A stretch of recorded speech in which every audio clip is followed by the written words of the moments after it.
You know how they say blood is thicker than water? Well, my sister Madison proved that theory completely wrong 3 days before my wedding. What she did with my dress was unforgivable, but what I discovered hidden in our grandmother's attic changed everything.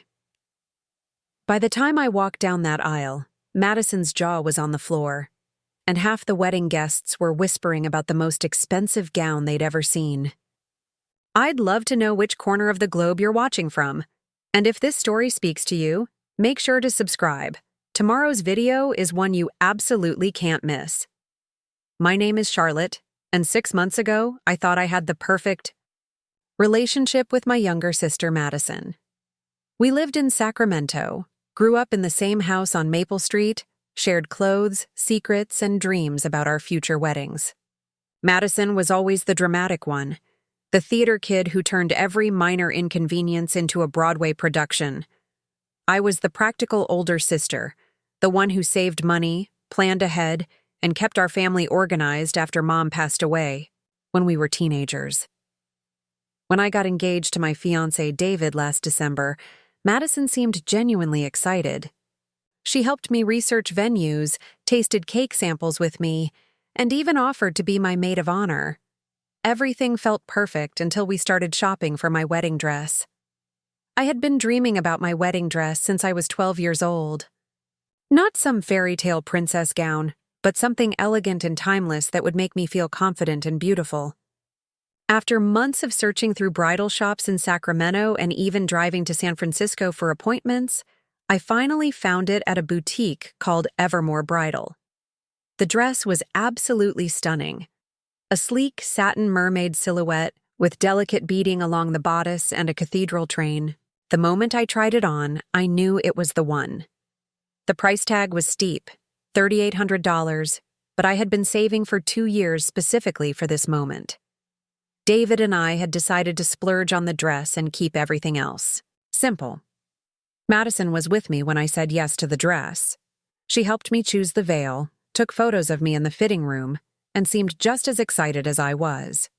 The consultant, Mrs. Peterson, explained that the dress would need some alterations and would be ready for pickup exactly 1 week before the wedding. Everything seemed perfect until 3 weeks before the wedding when Madison dropped a bombshell during our weekly coffee date at Grind Coffee on J Street. "Charlotte, I need to tell you something," she said, fidgeting with her napkin. "I met someone." I nearly choked on my latte. Madison had been single for almost a year and had been complaining about the Sacramento dating scene constantly. "That's amazing. Who is he?" "His name is Ryan Mitchell. He's a photographer who just moved here from Portland for work. We met at that art gallery opening downtown 2 weeks ago." I was thrilled for her. Madison had always been unlucky in love, dating guys who didn't appreciate her artistic nature or her ambitious plans to move to Los Angeles and pursue acting. "This is wonderful news. I can't wait to meet him." Madison's expression shifted, and she looked nervous. "Actually, that's the thing. Ryan and I have been talking, and things are moving really fast. Like, really fast." "How fast are we talking?" "He proposed yesterday." I stared at her in complete shock. "Madison, you've known him for 2 weeks. I know it sounds crazy, but Charlotte, I've never felt this way about anyone. Ryan is different. He gets me. He supports my dreams, and he wants to build a life together. We're both impulsive people, and we just know this is right." My practical brain was screaming warnings, but I could see how happy she looked. Madison had always been a romantic, believing in love at first sight and grand gestures. "Okay, well, congratulations. When are you thinking of having the wedding?" Madison bit her lip. "Next weekend." "Next weekend?" "Madison, that's impossible. You can't plan a wedding in a week. We're not planning anything big, just a small ceremony at the courthouse, maybe dinner afterward with close family and friends. We want to keep it simple and intimate." I felt relieved. A courthouse wedding I could handle, even with such short notice. "But there's one more thing," Madison continued. "I know this is going to sound terrible, but I was hoping you might let me borrow your wedding dress. The words hit me like a physical blow. What? I know it's a huge ask, and I know how much that dress means to you. But Charlotte, I don't have time to find anything. And I definitely don't have the money for something. Nice. Your dress is absolutely perfect, and we're almost the same size. I promise I'll be incredibly careful with it. I felt my chest tighten. Madison, my wedding is in 3 weeks. What if something happens to it? What if it gets damaged or doesn't? Fit right after alterations? Nothing will happen to it, I swear. I'll take it to the same seamstress for any adjustments, and I'll pay for everything. Please, Charlotte, I'm your sister, and this would mean everything to me. The guilt was overwhelming. Here was my little sister, glowing with happiness, asking for my help on what was supposed to be the most important day of her life. But that dress represented everything I had worked toward, every dollar I had saved, every dream I had about walking down the aisle. I need to think about it, I said finally. Madison's face fell. Of course. I understand. It's a big ask. We finished our coffee in awkward silence, and I drove home feeling torn apart. On one hand, Madison was family, and family was supposed to support each other. On the other hand, this felt like too much to ask. That evening, I talked to David about it. He was surprisingly understanding. It's your decision, Charlotte. I know how much that dress means to you, but Madison is your sister. If you decide to let her borrow it, I'll support you. If you decide not to, I'll support that too. I spent 3 sleepless nights weighing the decision. Finally, I called Madison. You can borrow the dress, I said. Her scream of joy was so loud, I had to hold the phone away from my ear. Charlotte, thank you so much. I promise I'll take perfect care of it. You're the best sister in the world. We arranged for her to pick up the dress from Evermore Bridal on Friday, 3 days before her courthouse ceremony, and exactly 1 week before my wedding. Mrs. Peterson wasn't thrilled about the arrangement, but she agreed to let Madison take the dress as long as I signed additional paperwork, taking full responsibility. Friday morning, I met Madison at the bridal shop. She tried on the dress, and it fit her perfectly with just minor adjustments needed to the length. She looked absolutely radiant, and for a moment, I felt good about my decision. I can't believe how perfect this is, Madison said, spinning in front of the mirror. Ryan is going to die when he sees me in this. Mrs. Peterson made the quick hemming adjustments while we waited, and Madison walked out of the shop carrying my dream dress in a protective garment bag. I'll bring it back to you on Sunday, in perfect condition, she promised. Sunday came and went. No dress, no phone call from Madison. Monday morning, I called her. No answer. Tuesday, I called again. Straight to voicemail. By Wednesday, I was panicking. My wedding was in 4 days, and my sister had disappeared with my dress. I drove to her apartment complex on Riverside Drive and pounded on her door. No answer. I asked her neighbor, Mrs. Garcia, if she had seen Madison. Oh, honey, Madison moved out yesterday morning, had a big moving truck and everything, said she was relocating to Portland with her new husband.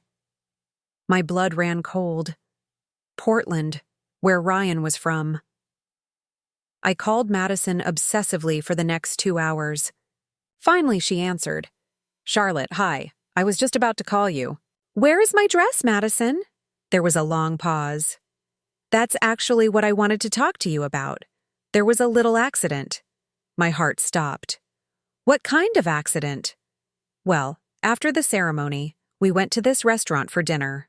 And I was being really careful, but the waiter spilled red wine all down the front of the dress. It's completely stained, Charlotte. I'm so sorry. I felt the world spinning around me.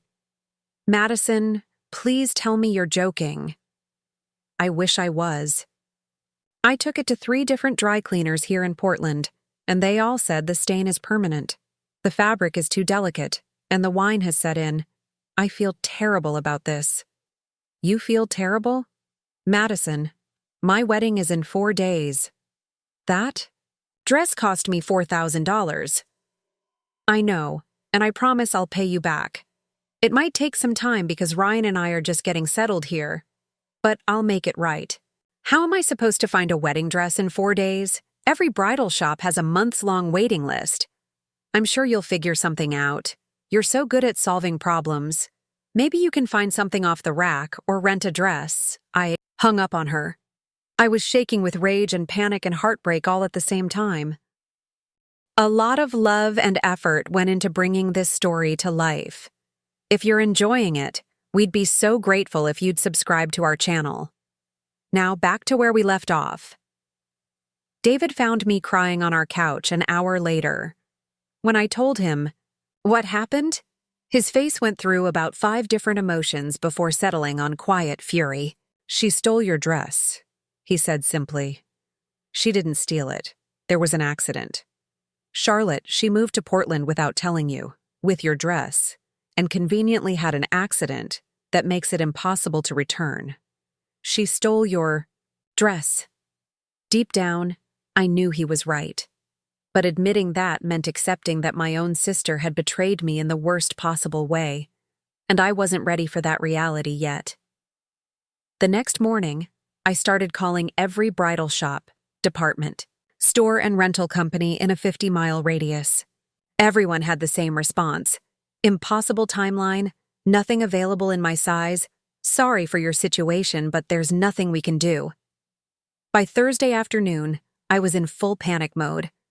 I had considered everything from ordering something online, with overnight shipping, to wearing a bridesmaid dress from David's sister's wedding. That's when I remembered something my grandmother used to say. Grandma Eleanor always told us that family treasures were hidden in the most unexpected places. She had passed away 2 years ago, leaving behind her Victorian house on K Street that Dad had been slowly cleaning out. Most of her belongings had been sorted through and distributed among family members, but the attic remained untouched because none of us could bear to go through her most personal items. Thursday evening, with less than 48 hours until my wedding, I found myself standing in Grandma Eleanor's dusty attic with a flashlight, desperate for any kind of miracle. The attic was cramped and filled with decades of memories, old photo albums, Christmas, decorations, my grandfather's military uniforms, and countless boxes labeled in Grandma's careful handwriting. I wasn't even sure what I was looking for. Maybe an old dress that could be altered, or at least something that might inspire a last-minute solution. I was moving boxes around when I noticed something peculiar. In the far corner, behind a rack of my grandfather's old coats, there was a large cedar chest that I had never seen before. It was pushed so far back against the slanted roof that it was almost invisible. The chest was heavy and required significant effort to drag into the open area where I could examine it properly. The wood was dark and polished, with intricate brass, hardware that had tarnished with age. There was no lock, just a simple latch mechanism. Inside, wrapped in layers of acid-free tissue paper and lavender sachets, was the most breathtaking wedding dress I had ever seen. The gown was from the 1920s, crafted from ivory silk with an overlay of delicate French lace. The beadwork was extraordinary. Thousands of tiny pearls and crystals hand-sewn in geometric, Art Deco patterns that caught the light and sparkled like starlight. The silhouette was classic flapper style with a dropped waist and flowing skirt that would hit just below the knee. But it wasn't just the beauty of the dress that took my breath away. Pinned to the inside of the chest lid was an envelope with my name written in Grandma Eleanor's distinctive script. My hands were shaking as I opened the letter. My dearest Charlotte, if you are reading this, then you have found my greatest treasure at a time when you needed it most. This dress belonged to your great-great-grandmother Vivian Ashworth, who wore it when she married your great-great-grandfather in San Francisco in 1924. Vivian was a remarkable woman who came from a wealthy family but chose love over fortune when she eloped with a struggling artist. This dress was designed by a famous Parisian couturier and was worth more than most people earned in a year. It has been passed down through our family for 100 years, waiting for the right moment to be worn again. I never had the chance to wear it at my own wedding during the war.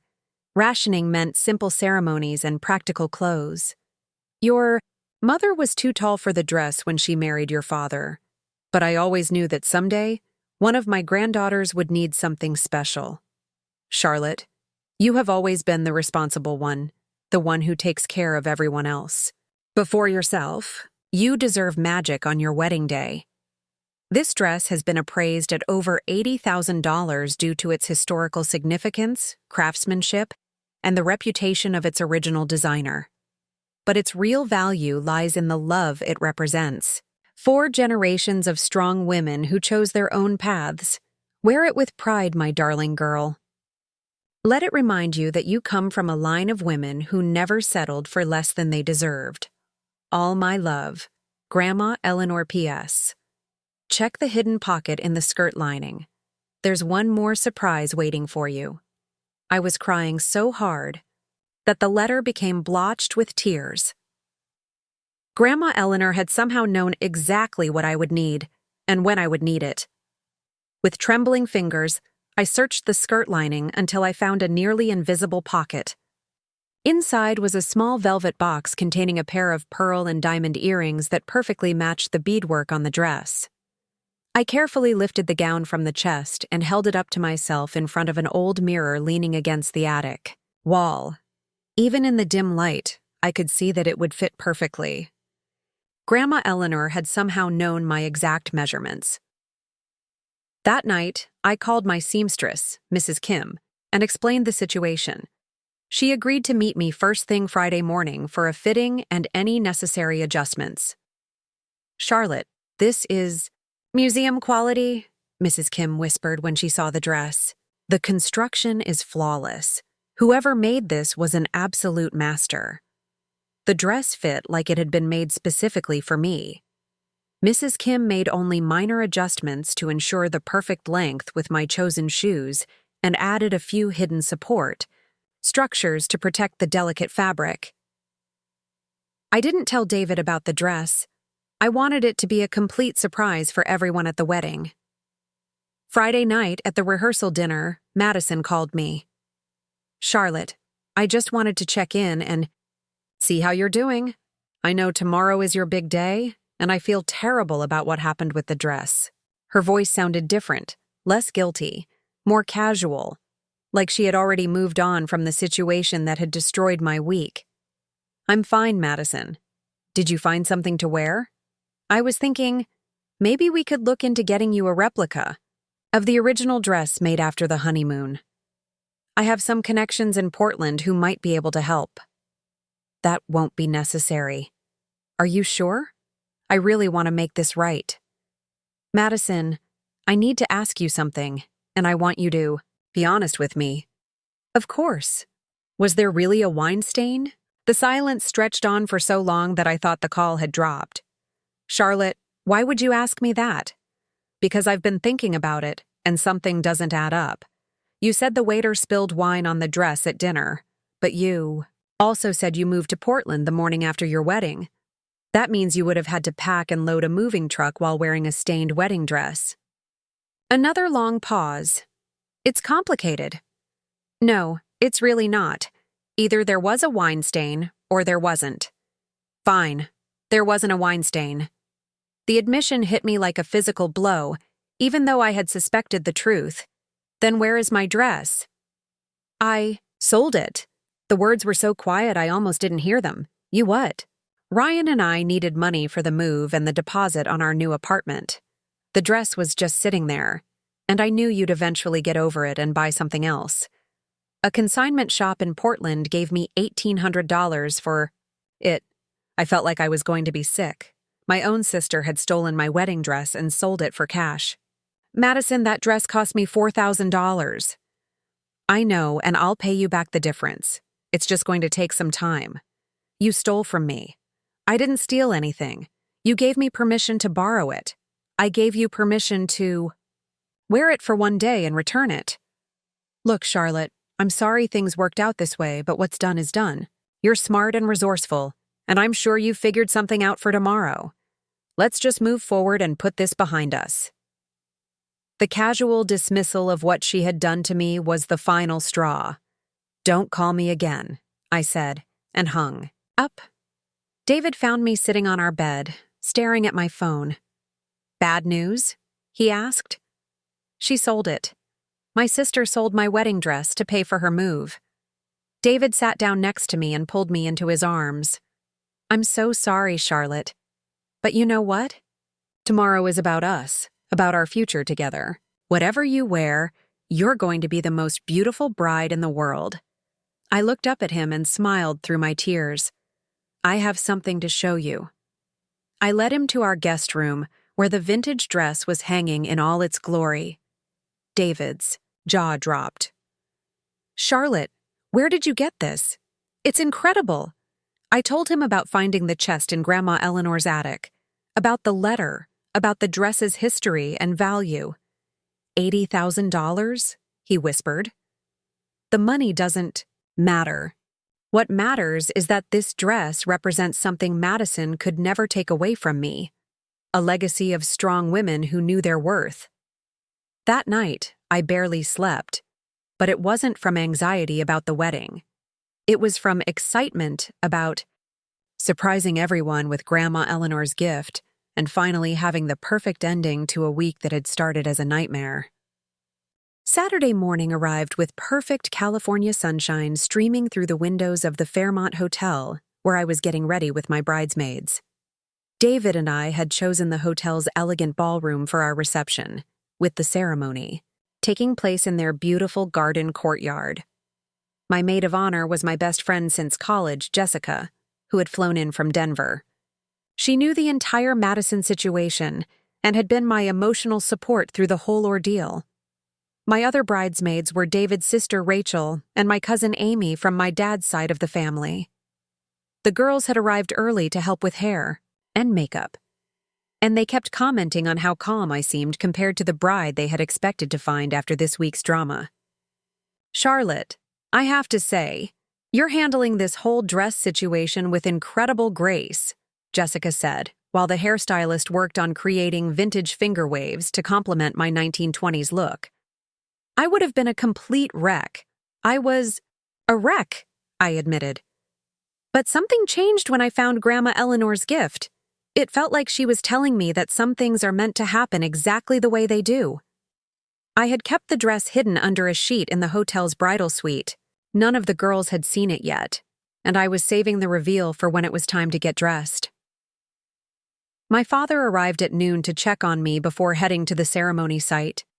Dad and I had grown even closer after Mom's death, and he had been my rock throughout the planning process. He was also the only person besides David who knew about Madison's betrayal. "How are you feeling, sweetheart?" he asked, giving me a gentle hug. "Better than I expected." "Dad, I need to tell you something about today that might surprise you." His eyebrows raised with concern. "Please tell me there are no more dress emergencies." I laughed and pulled him aside. "Actually, it's the opposite. I found something incredible in Grandma Eleanor's attic, and I think it's going to make today even more special." I showed him the letter from Grandma Eleanor and explained about the vintage gown. Dad's eyes filled with tears as he read his mother's words. "Charlotte, I had no idea Mom had kept great-great-grandma Vivian's dress. She never mentioned it to any of us. She was saving it for the right moment." Dad wiped his eyes. "Your grandmother always did have perfect timing, even from beyond." At 1 o'clock, it was time to get dressed. I sent the photographer out of the room and gathered my bridesmaids around me. "Girls, I have something to show you that's going to blow your minds." I dramatically pulled the sheet away from the dress, and the collective gasp from my bridesmaids was everything I had hoped for. "Oh my God, Charlotte!" Rachel screamed. "Where did this come from? It's absolutely stunning." Jessica was already crying. "This is the most beautiful wedding dress I've ever seen. The beadwork is incredible." Amy, who worked in fashion merchandising, was examining the construction with professional appreciation. "Charlotte, this is couture-level craftsmanship. The detailed work must have taken months to complete." Getting into the dress was like stepping into a piece of history. The silk felt cool against my skin, and the weight of the beadwork made me feel regal and sophisticated. The fit was absolutely perfect, as if the dress had been waiting a century just for me. When I put on the matching pearl and diamond earrings, the transformation was complete. I looked in the full-length mirror and saw not just a bride, but a woman connected to generations of strong, independent women who had worn love and determination like armor. The photographer, Marcus, returned to the room and immediately started shooting. "Ladies, this is going to be the most elegant bridal portrait session I've ever done. Charlotte, you look like you stepped out of a 1920s movie." We spent 30 minutes taking photos in the suite before it was time to head downstairs for the first look with David. I had decided to surprise him with the dress before the ceremony, wanting to capture his genuine reaction. David was waiting in the hotel's library, a quiet room away from the wedding guests. The plan was for him to turn around when I tapped his shoulder. I walked up behind him, my heels clicking softly on the marble floor. When I tapped his shoulder and he turned around, his face went through about 6 different expressions in the span of 2 seconds. "Charlotte," he breathed, and then he was speechless. Marcus was capturing every moment, but I barely noticed the camera. David looked at me like I was the most magnificent thing he had ever seen. "You look like a queen," he finally managed. "This dress is... Where did you find this?" I told him about getting dressed, about the girls' reactions, about feeling connected to my family history in a way I had never experienced before. "Madison has no idea what she gave up when she chose money over family," David said. "Because this moment, this dress, this connection to your grandmother, it's priceless." At 2:30, our guests began arriving for the 3 o'clock ceremony. David and I had invited 120 people, family, close friends, and colleagues. It was the perfect size for an intimate but celebratory wedding.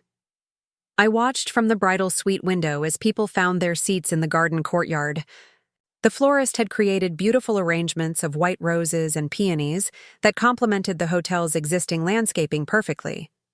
Dad came to escort me downstairs at 10 minutes to 3. "Ready, sweetheart?" I've never been more ready for anything in my life. We took the elevator down to the main floor, where my bridesmaids were waiting in their soft blue dresses. The contrast between their modern silhouettes and my vintage gown created a beautiful visual story about the past and present coming together. The music started. We had chosen a string quartet for the ceremony, and my bridesmaids began their walk down the aisle. Through the glass doors leading to the garden, I could see our guests turning to watch the procession. Then it was my turn. Dad and I stepped through the doors, and I heard the collective intake of breath from our guests. People were whispering, pointing, and several of the older relatives looked completely stunned. But the person whose reaction mattered most was David, standing at the altar in his classic black tuxedo with tears streaming down his face. His best man had to hand him a handkerchief. As we walked down the aisle, I caught sight of various family members. My great-aunt Margaret, who was 92 and rarely spoke above a whisper, called out loudly enough for everyone to hear, "That's Vivian's dress!" "Oh my goodness, that's great-great-grandma Vivian's wedding dress!" The whispers grew louder as the information spread through the crowd. Several people were pulling out their phones to take pictures, and I could see guests leaning over to ask each other questions about the dress. David's grandmother, who was sitting in the front row, was openly weeping. She had been close to my grandma Eleanor, and I could see the recognition in her eyes. When Dad and I reached the altar, he kissed my cheek and whispered, "Your grandmother would be so proud." David took my hands, and I could see he was still emotional about the dress reveal. "You are absolutely radiant," he said quietly, "just for me." Our officiant, Pastor Williams from David's family church, began the ceremony with a smile. "Ladies and gentlemen, we are gathered here today to witness not just the union of Charlotte and David, but the continuation of a beautiful family legacy that spans generations. He had noticed the effect the dress was having on our guests and incorporated it seamlessly into his opening remarks. The ceremony itself was everything I had dreamed of.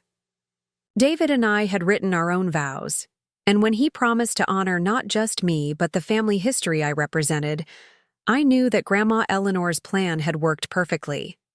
When Pastor Williams pronounced us husband and wife and David kissed me, the applause was thunderous.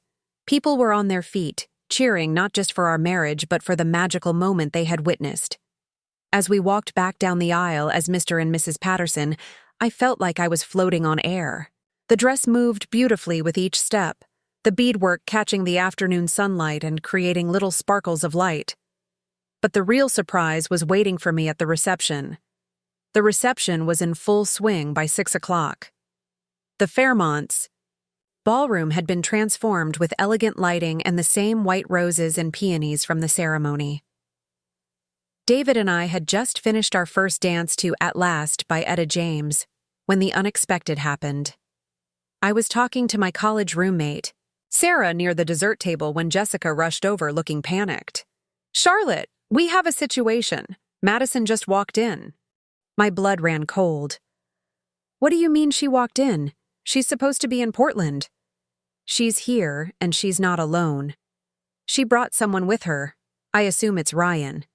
I scanned the ballroom and spotted them immediately. Madison was wearing a cocktail dress I had never seen before, a tight red number that was completely inappropriate for a wedding. The man beside her looked uncomfortable in an ill-fitting suit and kept checking his phone. David appeared at my side, having noticed the commotion. "What's wrong?" "Madison's here," Jessica said, "and she looks like she's ready for a confrontation." Before I could respond, Madison was walking straight toward us, her heels clicking aggressively on the marble floor. Several wedding guests had noticed her arrival and were starting to whisper. "Charlotte," Madison called out loudly enough that nearby conversations stopped. "Wow, you look interesting." The word interesting dripped with condescension. She was looking at my dress with an expression I couldn't quite read, part shock, part jealousy, part calculation. "Madison, what are you doing here? I thought you were in Portland." "We drove down for the wedding, obviously.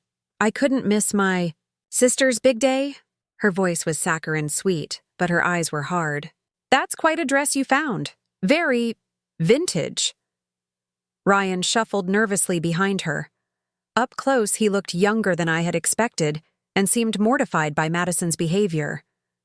"Thank you. It belonged to our great-great-grandmother." Madison's eyes narrowed. "Funny? I don't remember Grandma Eleanor ever mentioning a family wedding dress. There are a lot of things Grandma Eleanor never mentioned." The tension was palpable. Other guests were starting to notice the drama unfolding, and I could see David's groomsmen moving closer in case they needed to intervene. "Well," Madison said, her voice getting louder, "I guess it worked out perfectly for everyone. You got your fancy dress, I got the money I needed for the move, and here we all are celebrating." The conversations around us completely stopped. Madison had just announced to half my wedding reception that she had sold my wedding dress. Great Aunt Margaret, who was sitting at a nearby table, gasped audibly. "Madison, dear, what do you mean you sold a dress?" Madison seemed to realize she had made a mistake, but it was too late to backtrack. "It's complicated, Aunt Margaret." "No, it's not complicated at all," I said, my voice calm but carrying clearly across the ballroom. "Madison borrowed my original wedding dress and then sold it instead of returning it." The gasps from our family members were audible. Madison's face flushed red. "That's not what happened," she said defensively. "It was damaged, and I was trying to recover some of the cost." "You told me yesterday that you sold it because you needed money for your move," I replied. "There was no damage." Ryan looked like he wanted to disappear into the floor. He tugged on Madison's arm. "Maybe we should go," he whispered. But Madison wasn't done. Fine, Charlotte. You want to air our family business in front of everyone? Let's talk about how you've always been the perfect princess who gets everything handed to her. Mom and Dad's favorite, Grandma's favorite, everyone's favorite responsible daughter. The ballroom was completely silent now. Even the band had stopped playing. You have no idea what it's like being your sister, Madison continued. Always being compared to Charlotte, the one who saves money, the one who plans ahead, the one who never makes mistakes. So, excuse me if I finally did something for myself for once. David stepped forward. Madison, this is Charlotte's wedding day. Whatever issues you have can be discussed later. Oh, look, even her husband is perfect. Madison laughed bitterly. Tell me, Charlotte, how much did you pay for that dress? Because I'm betting it cost more than the $4,000 you spent on the original. The question hung in the air. Several guests looked curious about the answer. Great Aunt Margaret stood up slowly, using her walker for support. At 92, she commanded respect whenever she spoke. Madison, child, that dress is worth more than your house. Madison laughed. Come on, Aunt Margaret, it's pretty, but it's not that expensive. That dress, Great Aunt Margaret said clearly, was made by Jean Patou in Paris in 1924. I was there when great-great-grandma Vivian wore it to her wedding. It's been appraised at over $80,000. The silence that followed was deafening. Madison's face went completely white. 80... What? She stammered. $80,000, my father said, joining the conversation. It's a museum quality, piece from one of the most famous designers of the Art Deco period. Madison looked like she was going to faint. Ryan was staring at me with a mixture of awe and terror. Charlotte, Madison whispered, why didn't you ever tell me about this dress? Because Grandma Eleanor hid it away until the right moment. She left me a letter explaining that it was meant for someone who would appreciate its history and value, not someone who would see it as a way to make quick money. The implications of what I was saying weren't lost on anyone in the room. Madison's hands were shaking. If I had any idea, you would have what, Madison? Sold it for even more money? She couldn't answer because we both knew. That's exactly what she would have done. Ryan finally spoke up. Madison, we need to leave. Now. But Madison wasn't ready to give up. This isn't fair. You always get the best of everything. The attention, the praise, and now this incredible dress that's worth more than most people make in 2 years. Madison, I said quietly, you had a choice. You could have returned my dress and been part of this family celebration. Instead, you chose to steal from me and lie about it. The dress I'm wearing today isn't about money. It's about being connected to strong women who knew their worth. Something you clearly don't understand. Great Aunt Margaret nodded approvingly. Your great-great-grandmother Vivian chose love over money when she married that artist. Your grandmother Eleanor chose family over personal gain her entire life. Charlotte chose to trust her sister. And you chose to betray that trust. Madison was crying now, mascara running down her cheeks. I'm sorry, she sobbed. I'm so sorry, Charlotte. I ruined everything. Yes, I said simply. You did. Ryan was pulling Madison toward the exit. We're going to go, he said to me. I'm sorry for disrupting your wedding. As they reached the ballroom doors, Madison turned back one more time. Charlotte, can we talk tomorrow? Can we fix this? I looked at her, really looked at her, and saw not my sister but a stranger who had chosen greed over family. Madison, you sold my trust along with my dress. Some things can't be fixed with an apology. They left, and the ballroom remained silent for several long moments. Finally, Great Aunt Margaret raised her champagne glass. To Charlotte, who proved that some family treasures are worth waiting for. The entire room erupted in applause and cheers. People were on their feet, toasting not just my marriage, but the dramatic family moment they had witnessed. David pulled, me into his arms and kissed me in front of everyone. "I love you, Mrs. Patterson. All of you. Your strength, your grace, and your incredible family history." The band started playing again, and the celebration continued with even more energy than before. Guests kept approaching me throughout the evening to compliment the dress and ask about its history. By the end of the night, the Madison drama had become part of our wedding story. Not a tragedy, but a testament to the difference between family, members who honor their heritage and those who exploit it.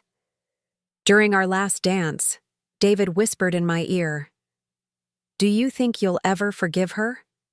I looked around at all the people who truly loved and supported us, at the dress that represented generations of strong women, at the life we were building together. "Maybe someday," I said. "But not today. Today is about us and the family we're creating together." As we left the reception, Great Aunt Margaret pressed a small wrapped box into my hands. "For your new home," she said with a wink. Later, in our hotel suite, I opened the box to find a black and white photograph of great-great-grandma Vivian in the dress, along with a note.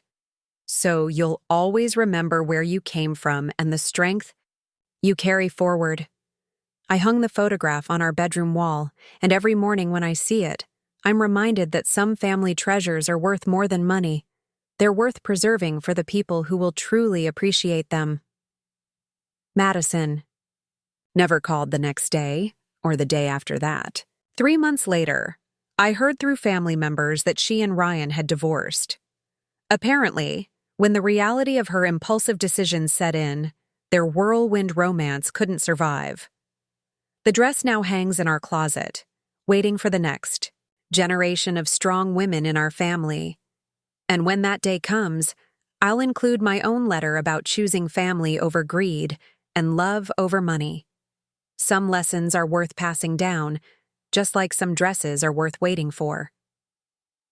6 months after the wedding, David and I had settled into our new life as husband and wife in our cozy house on Elm Street in Midtown Sacramento. The vintage wedding dress hung carefully preserved in our walk-in closet, and the photograph of great-great-grandma Vivian had become a conversation starter for every guest who visited our bedroom. Life was peaceful until I received an unexpected phone call on a Tuesday morning in March. "Mrs. Patterson, this is Detective Rodriguez with the Sacramento Police Department. I'm calling about a theft report that mentions your name." My heart stopped. "A theft report?" "Yes, ma'am. We have someone in custody who claims they sold a wedding dress that belonged to you. We need you to come down to the station to provide some information." An hour later, I was sitting in a sterile interview room at the police station, trying to process what Detective Rodriguez was telling me. The suspect was arrested yesterday for attempting to sell stolen jewelry to a pawn shop downtown. When we searched her apartment, we found documentation related to the sale of a wedding dress, including photos and a receipt from a consignment shop in Portland. He slid a manila folder across the table. Inside were printouts of text messages between Madison and someone named Derek, discussing the sale of a high-end wedding gown and strategies for getting top dollar from Portland boutiques. "According to these messages, your sister researched the dress's value online before selling it. She knew it was a designer piece worth significantly more than what she received." I felt sick reading Madison's texts. She had looked up vintage wedding dress values and specifically searched for 1930s beaded gowns designer before settling on a selling price. "Detective Rodriguez, I'm confused. My sister didn't steal the dress. I gave her permission to borrow it." "That's where this gets complicated, Mrs. Patterson. According to California law, if someone borrows property with permission but then sells it without the owner's consent, that constitutes theft by conversion. Your sister never had the legal right to sell your property." The detective explained that Madison had been arrested not for the dress situation, but for trying to fence stolen jewelry that belonged to her Portland landlord. During questioning, she had mentioned the wedding dress sale, apparently thinking it would help establish her as someone who legitimately sold valuable items. She inadvertently confessed to converting your property when she was trying to establish credibility for a different crime. I spent 2 hours at the police station, providing documentation about the dress's purchase price, the loan agreement, and Madison's admission that she had sold it. Detective Rodriguez explained that I could press charges for theft by conversion, which carried serious penalties in California. What kind of penalties? I asked. Given the value of the item, this would be felony theft. She's looking at potential jail time and mandatory restitution. I left the police station with a victim impact statement to complete and a court date where I would need to testify.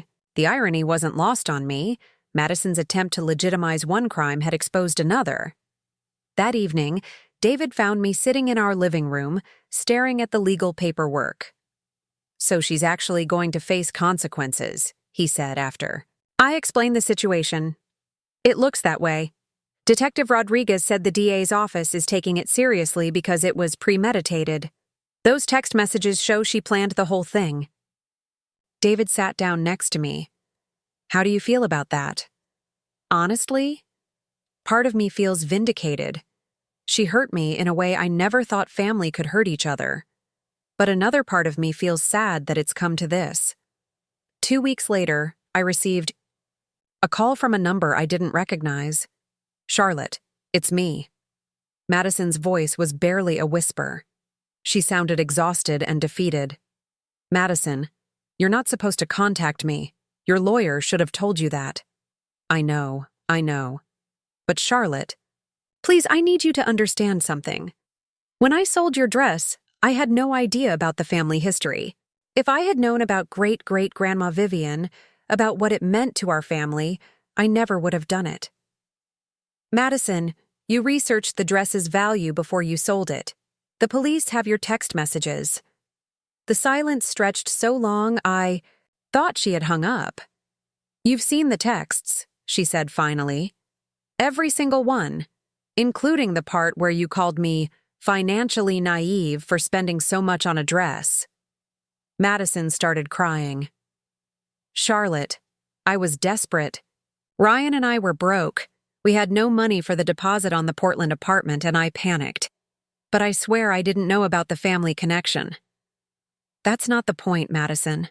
The point is that you stole from me and then lied about it. For months. You let me believe there was a wine stain when you had already sold my dress before you even left Sacramento. I know I messed up everything. But please, Charlotte, don't let them send me to prison.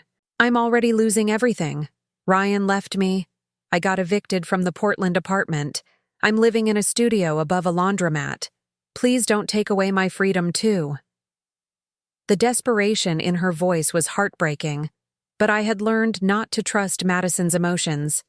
"Madison, you made these choices. Every single one of them. I didn't force you to steal from me, lie to me, or try to fence stolen jewelry. The jewelry thing was a misunderstanding. I was just trying to help a friend sell some family pieces." "Stop. Lying to me." The words came out louder than I intended. "Even now, when you're facing serious consequences, you're still lying. The police told me the jewelry belonged to your landlord. You stole from him too." Madison's sobs were audible through the phone. "I don't know how to fix any of this." "You can't fix it, Madison. Some things can't be undone. What if I could get your dress back? What if I tracked down whoever bought it and got it returned to you?" "Madison, I don't want that dress back. Even if you could find it, it's been contaminated." "By what you did? I never want to see it again." "Then what do you want?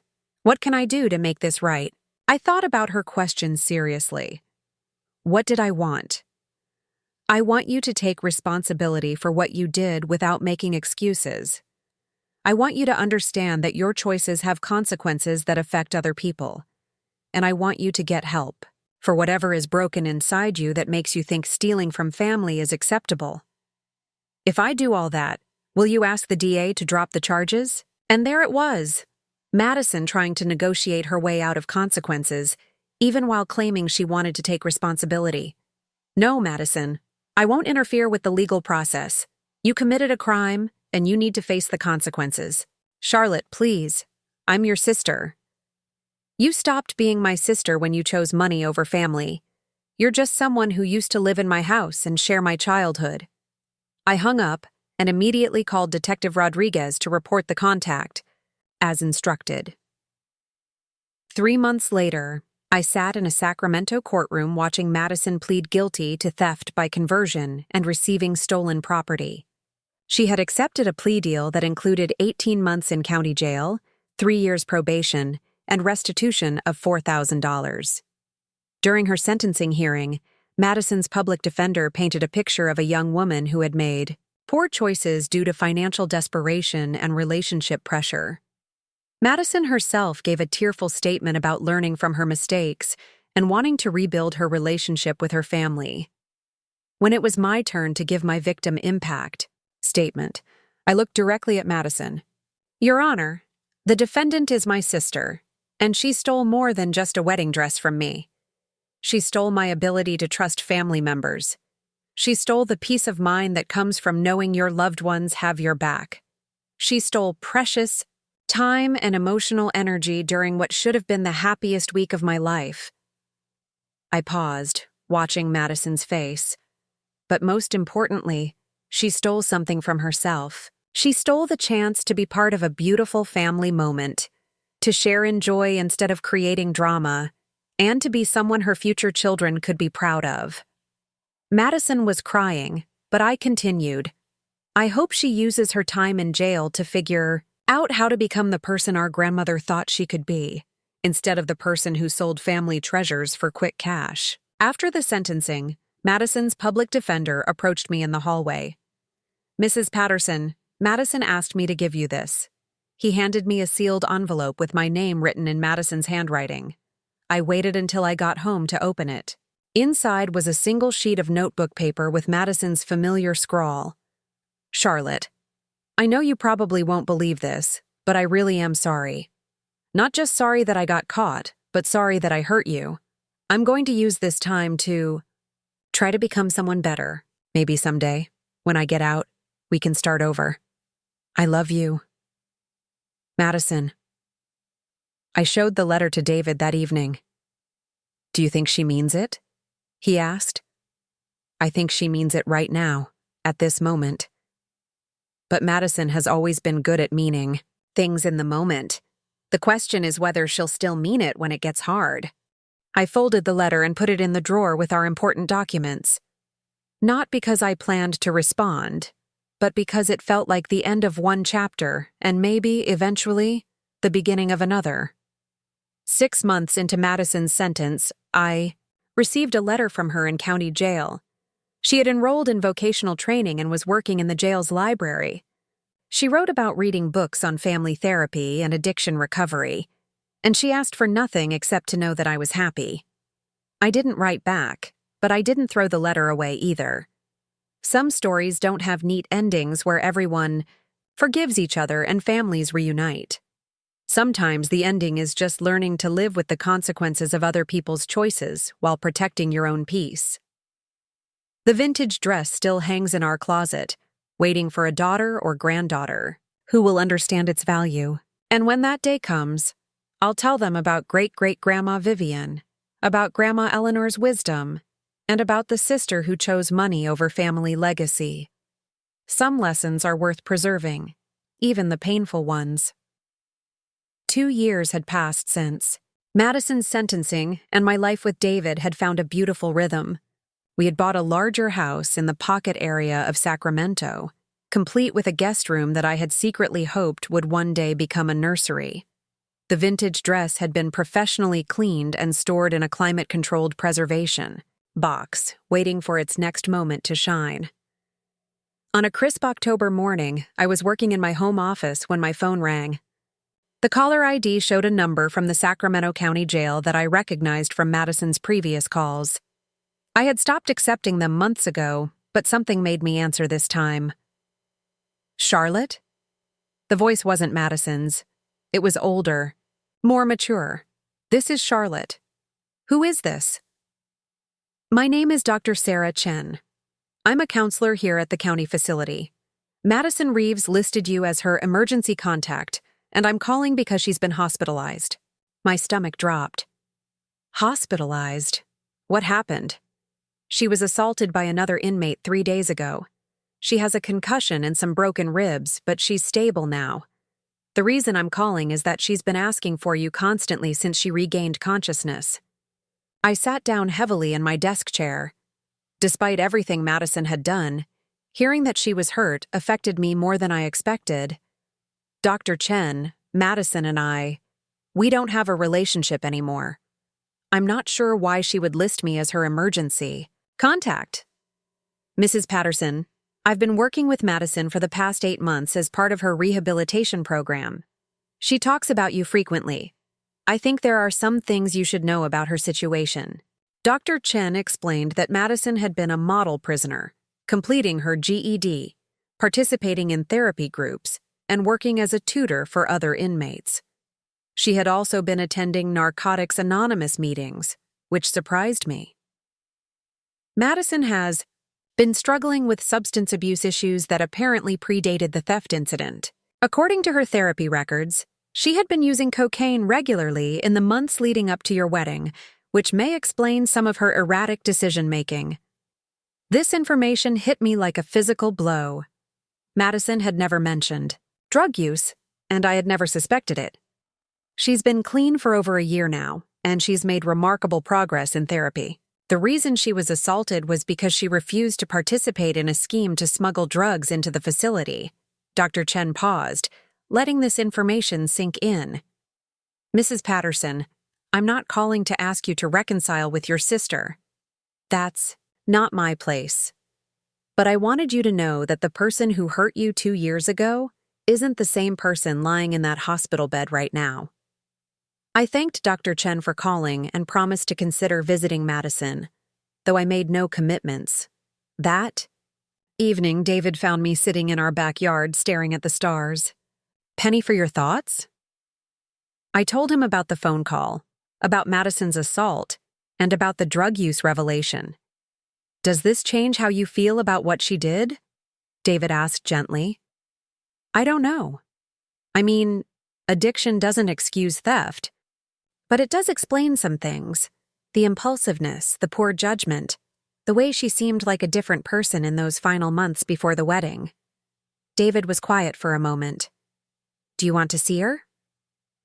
Part of me does. But I'm scared that if I go, I'll get pulled back into her drama. I've worked so hard to build boundaries and protect my peace. What if you went just once? Not to reconcile, but to see for yourself who she is now. 3 days later, I found myself walking through the sterile corridors of UC Davis Medical Center, following signs to the secure ward where Madison was being treated. The woman I saw in the hospital bed was almost unrecognizable. Madison had always been petite, but now she looked fragile and small. Her face was bruised and her left arm was in a cast. But her eyes were different. Clearer somehow, more present than I remembered them being in years. Charlotte, she whispered when she saw me. You came. I sat in the visitor's chair, maintaining distance. Dr. Chen called me. She said you were hurt. Madison nodded slowly. I didn't think you would come. I know I don't deserve it. Madison, Dr. Chen told me about the drug use. Is that true? Madison's eyes filled with tears. Yeah. It started about a year before your wedding. Just on weekends at first, then more frequently. By the time I borrowed your dress, I was using it almost daily. Why didn't you tell me? Why didn't you ask for help? Because you were Charlotte, the perfect sister who had her life together. How could I admit that I was falling apart?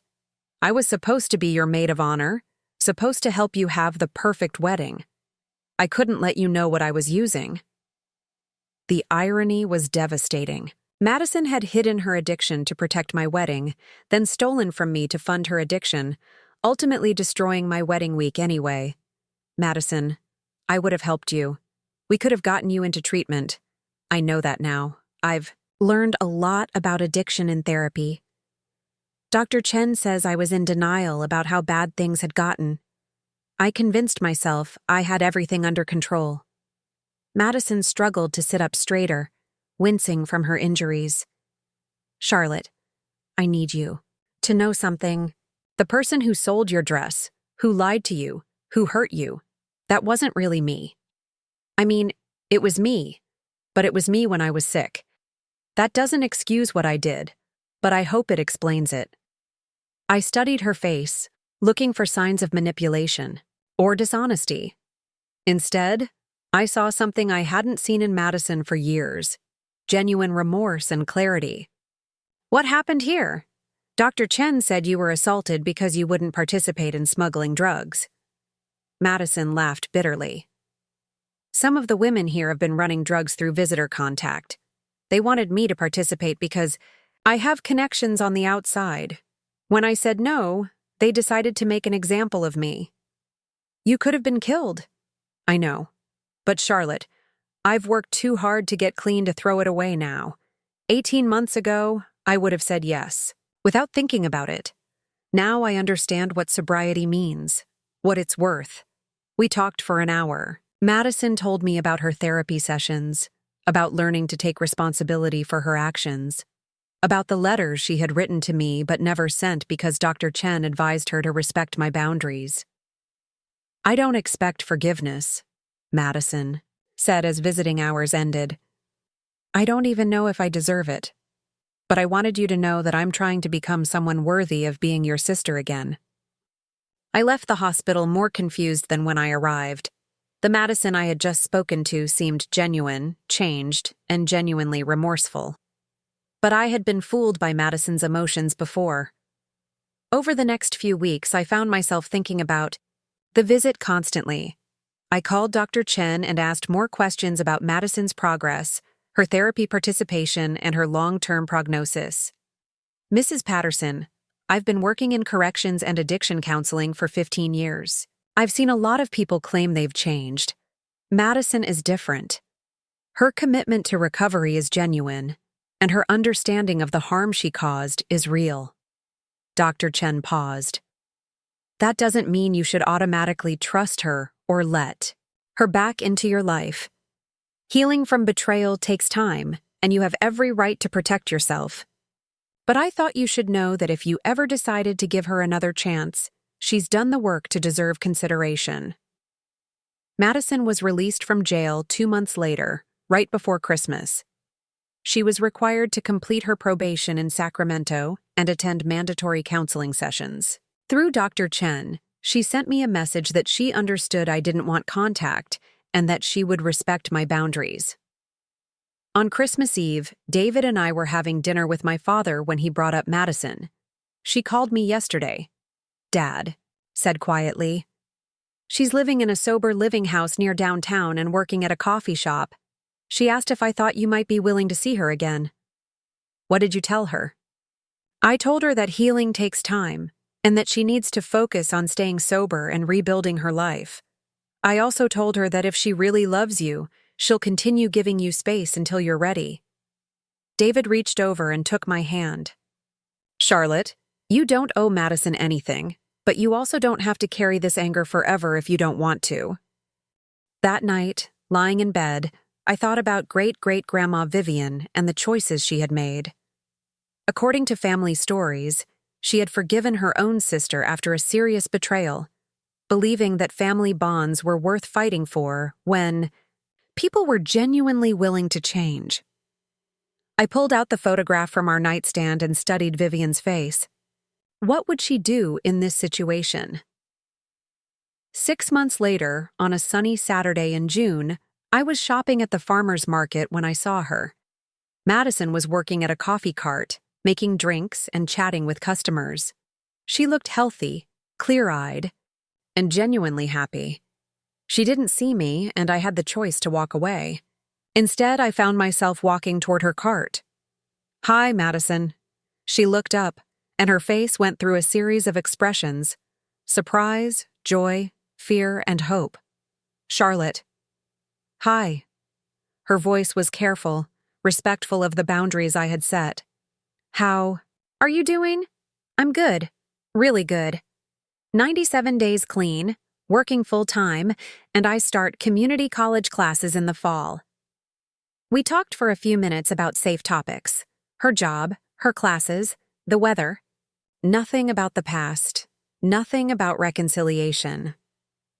As I prepared to leave, Madison said quietly, "Charlotte, I know I can't undo what I did, but I want you to know that becoming someone you could be proud of is the most important thing in my life now." I nodded and walked away, but something had shifted. Seeing Madison healthy and working toward rebuilding her life had cracked open a door I thought was permanently closed. That evening, I found myself standing in front of our closet, looking at the preservation box that held the vintage dress. "What are you thinking about?" David asked, joining me.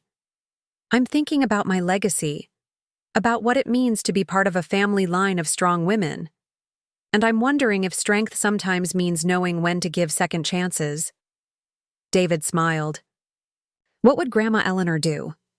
I thought about that question for a long time. Then I pulled out a piece of paper and began writing a letter. The letter I wrote to Madison that night was the hardest thing I had ever put on paper. I wrote 17 different drafts, each one struggling to balance honesty with hope, boundaries with compassion. David watched me work through the emotional minefield of finding the right words for someone who had betrayed me so deeply, but who seemed genuinely committed to change. The final version was simple. "Madison, I saw you at the ET Farmers Market yesterday. You looked healthy and purposeful, and I'm glad you're rebuilding your life. I'm not ready for a full relationship yet, but I think I'm ready to try supervised conversations. If you're interested, we could meet for coffee once a month with Dr. Chen present as a mediator. No expectations, no pressure, just a chance to see if there's a foundation for something new. Charlotte." I mailed the letter to her sober living house and waited. Madison's response came within a week, handwritten on simple stationery. "Charlotte, yes. Thank you for giving me this chance. I'll do whatever it takes to earn back even a small piece of your trust. Dr. Chen says she's available whenever you're ready. I love you. Madison." Our first mediated meeting took place 3 weeks later in Dr. Chen's office downtown. The setting was clinical but comfortable, with soft lighting and plants that made it feel less like therapy and more like a safe space for difficult conversations. Madison arrived first, looking nervous but put together in a simple blue dress and cardigan. When I walked in, she stood up hesitantly, unsure whether to hug me or maintain distance. I opted for a polite nod and took the chair across from her. Dr. Chen began by establishing ground rules. No accusations about the past without also acknowledging growth. No demands for immediate forgiveness, and either person could end the session at any time if they felt overwhelmed. "Madison, why don't you start by sharing what recovery has meant to you?" Dr. Chen suggested. Madison took a deep breath. "Recovery isn't just about not using drugs. It's about learning to live without the chaos I used to create. For years, I thrived on drama because it distracted me from dealing with my real problems. I hurt people, especially Charlotte, because I was running from my own pain." She looked directly at me. "I've learned that addiction made me selfish in ways I couldn't even see at the time. I thought I was just making bad choices, but I was actually incapable of putting anyone else's needs before my desperate need to escape reality." I listened, studying her face for signs of the manipulation I had become so familiar with. Instead, I saw someone who had clearly spent months examining her own behavior with brutal honesty. "Charlotte," Dr. Chen said, "how does it feel to hear Madison's perspective on her past actions? It helps explain things, but it doesn't erase them," I said carefully. "Understanding why someone hurt you doesn't automatically make the hurt go away." "That's completely valid," Madison said quickly. "I don't expect understanding to equal forgiveness. I just hope it might help you see that the person who stole from you was sick, and the person sitting here now is committed to staying healthy." We met monthly for 6 months. Each session revealed more layers of Madison's journey toward sobriety and self-awareness. She had enrolled in community college to study social work, hoping to eventually help other people struggling with addiction. She had maintained her job at the coffee cart and been promoted to assistant manager. Most importantly, she had remained clean and was actively working a 12-step program. During our 7th session, Madison brought up the topic I had been wondering about but hadn't asked. "Charlotte, I need to tell you something about your dress." "The real dress, the one I sold." My stomach tightened. "What about it?" I tracked it down. "It took me 4 months, but I found out who bought it from the consignment shop in Portland." Dr. Chen leaned forward. "Madison, we've talked about this. Making amends doesn't always mean trying to undo past actions." "I know, Dr. Chen, but hear me out." Madison turned back to me. "The woman who bought your dress is named Patricia Williams. She's 73 years old and bought it for her granddaughter's wedding next month. When I contacted her and explained the situation, she was horrified to learn it had been stolen." Madison pulled out her phone and showed me a photo. It was my original wedding dress, perfectly preserved and hanging in what looked like a bridal shop. "Mrs. Williams owns a vintage clothing boutique in Portland. She said if you wanted the dress back, she would return it at no cost. She doesn't want to profit from something that was stolen from you." I stared at the photo, feeling a complex mix of emotions. The dress looked exactly as I remembered it, but seeing it didn't trigger the same longing I had expected. "What did you tell her?" "I told her I would discuss it with you and let her know your decision. But Charlotte, I need you to know that I don't want you to take it back because of me. I want you to make whatever choice feels right for you." That night, David and I talked for hours about whether I should reclaim the original dress. "How do you feel when you look at that photo?" David asked. "Sad," I said honestly. "Not because I miss the dress, but because it represents everything that went wrong between Madison and me. The vintage dress from Grandma Eleanor feels pure and full of love. That dress feels contaminated by betrayal." Then you have your answer. The next week, I called Mrs. Williams directly.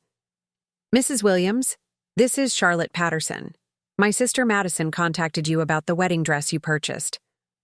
"Oh, my dear, I'm so sorry about what happened to you. I had no idea the dress had been stolen when I bought it. I'd be happy to return it immediately." "Mrs. Williams, I appreciate your kindness, but I don't want the dress back. What I'd like is for your granddaughter to wear it at her wedding, with my blessing." There was silence on the other end of the line. "Are you sure, dear? It's a beautiful dress, and it must have meant so much to you." "It did mean a lot to me, but I found something even more meaningful since then. I'd rather see your granddaughter create happy memories in that dress than have it hang in my closet as a reminder of painful times." Mrs. Williams was crying by the time we finished our conversation. She promised to send me photos from her granddaughter's wedding and to tell the family story about the dress's journey to them. When I told Madison about my decision during our next session, she was quiet for a long time. "I don't understand," she said finally. "You could have your dress back. You could have that piece of your wedding day restored." "Madison, that dress was never really about the dress. It was about trust and family and feeling valued. Taking it back wouldn't restore those things. But seeing you work to become someone trustworthy again, that's actually healing something much more important." Dr. Chen smiled. "Charlotte, that's a remarkable perspective on forgiveness and moving forward." Over the next year, Madison and I slowly rebuilt a relationship. It wasn't the same as our childhood bond. Too much had happened for that kind of innocent trust to return.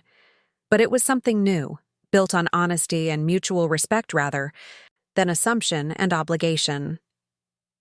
Madison graduated from community college with honors and was accepted into a 4-year program to complete her social work degree. She had been clean for over 2 years and was sponsoring other women in recovery. Most importantly, she had learned to take responsibility for her actions without making excuses or shifting blame. The real test came when David and I announced that we were expecting our first child. I was nervous about how Madison would handle not being the center of attention, given her history of creating drama during important family moments. Instead, Madison's reaction was everything I could have hoped for. She offered to help with the baby shower planning but didn't push when I said I wanted to keep things simple. She asked thoughtful questions about my pregnancy without making it about her own desires for children. She respected my boundaries, while expressing genuine excitement about becoming an aunt.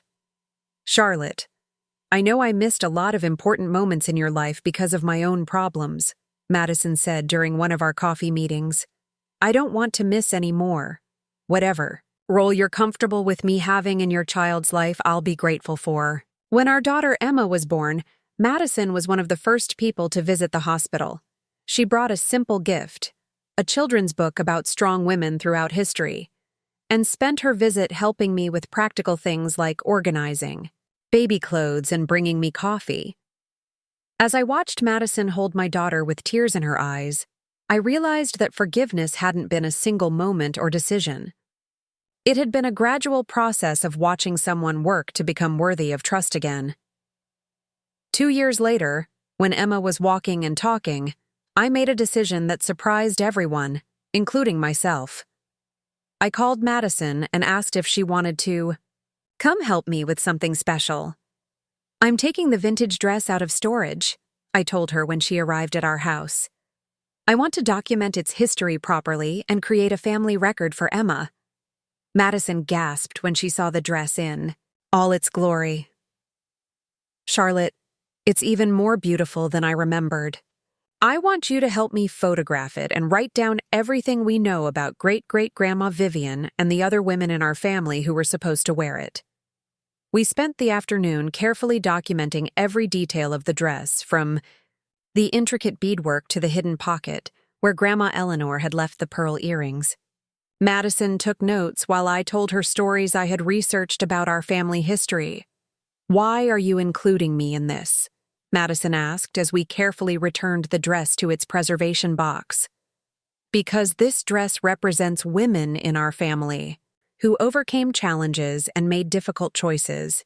You've made mistakes, but you've also done the hard work of changing your life. That's part of our family story, too. Madison started crying. I don't deserve to be part of this legacy. Madison, legacy isn't about being perfect. It's about learning from mistakes and choosing to become better. Great-great-grandma Vivian made the choice to marry for love instead of money. Grandma Eleanor made the choice to save this dress for someone who would appreciate its true value. You made the choice to get sober and rebuild your life. I made the choice to forgive you. All of those choices matter. We created a beautiful photo album documenting the dress and its history, along with a written record of the stories we knew about the women who had preserved it. The album included a section about our own story, the betrayal, the recovery, and the rebuilding of our relationship. Someday, when Emma is old enough to understand, I want her to know the whole story, I told Madison. The dress, your addiction, the way you hurt me, and the way you worked to make amends. I want her to understand that families aren't perfect, but they can survive almost anything if people are willing to do the hard work of change. On Emma's 3rd birthday, Madison gave her a gift that made me cry. It was a small photo album with pictures of all the strong women in our family, starting with great-great-grandma Vivian and ending with Emma herself. The inscription read, "For Emma, may you always know how many strong women came before you, and how many more will come after you. Love, Aunt Madison." That evening after Emma's party, Madison and I sat in my backyard watching our daughter play with her new toys. Charlotte, can I ask you something? Of course. Do you think you'll ever completely trust me again? I thought about her question seriously. I don't think trust works that way, Madison. I don't think anyone ever completely trusts anyone else. But I trust that you're committed to being honest with me now. I trust that you're working to stay healthy. And I trust that if you ever start struggling again, you'll ask for help instead of hurting people. Madison nodded. That's more than I expected and more than I probably deserve. Madison, you're my sister. Not because we shared a childhood, or because we have the same parents, but because you chose to do the work to become someone I could be proud to call family. That means everything. 5 years after our wedding day drama, David and I celebrated our 5th anniversary with a small dinner party at our house. Madison was there, along with the friends and family members who had supported us through everything. She had been sober for over 4 years, had graduated with her social work degree, and was working at a treatment center helping other women in recovery. During dinner, Emma, now 5 years old, asked to see the princess dress again. We brought out the photo album, and Emma carefully turned the pages while Madison told her the story of great-great-grandma Vivian. And someday, Emma said seriously, I might wear that dress to my wedding. Maybe you will, I said, glancing at Madison. Or maybe you'll find your own special dress. The important thing is that you'll know you come from a long line of strong, brave women. Like Mommy and Aunt Madison? Emma asked. Exactly like Mommy and Aunt Madison. That night, after everyone had gone home and Emma was asleep, David and I stood in our closet looking at the preservation box that held the vintage dress. Do you ever regret how everything happened? David asked. Which part? Madison stealing my dress? Or everything that came after? All of it, I guess. I thought about his question. If Madison hadn't stolen my original dress, I never would have found the vintage gown. I never would have learned about great-great-grandma Vivian's story, or felt connected to my family history in such a profound way. Madison might never have hit rock bottom and gotten the help she needed for her addiction. We might have continued our relationship on the surface while she spiraled deeper into substance abuse. No, I said finally. I don't regret it. It was terrible when it happened, and it took years to heal from the betrayal. But everything that came from it, finding the vintage dress, learning about our family history, Madison getting sober, rebuilding our relationship on honest ground, I wouldn't trade any of that. Even the pain? Even the pain. Because the pain taught me that I'm stronger than I thought I was. It taught me the difference between automatic forgiveness and earned trust. And it taught me that some of the most beautiful things in life come from the hardest experiences. David pulled me close. I love you, Mrs. Patterson, and I love the family we've built together. I love you too. All of it. The mess and the beauty and everything in between. The vintage dress still hangs in our closet, waiting for Emma, or perhaps a future granddaughter to wear it. But now it represents something even more precious than family history. It represents the truth that love and forgiveness are choices we make every day, and that sometimes the most valuable family treasures are the ones we create through our own difficult decisions. Madison continues to be part of our lives, not as the dramatic, impulsive sister of my childhood, but as a thoughtful, recovering woman who has earned her place in our family through consistent action and genuine change. She's Emma's favorite aunt, the person who remembers every birthday and school play, who shows up when we need help and gives space when we need boundaries. Sometimes, I wonder what would have happened if Madison had never stolen my dress. Would she have gotten help for her addiction? Would we have ever moved beyond the surface-level relationship we had before? Would I have ever discovered the incredible history preserved in Grandma Eleanor's attic? But those are questions without answers, and I've learned that dwelling on alternative histories is less valuable than appreciating the reality we've created. Our family isn't perfect, but it's real.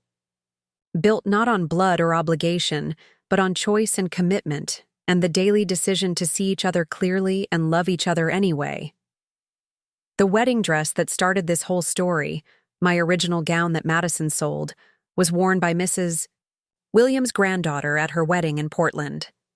Mrs. Williams sent me photos as promised, and seeing the dress of a happy bride, surrounded by family who loved her, felt like the perfect ending to that part of the story.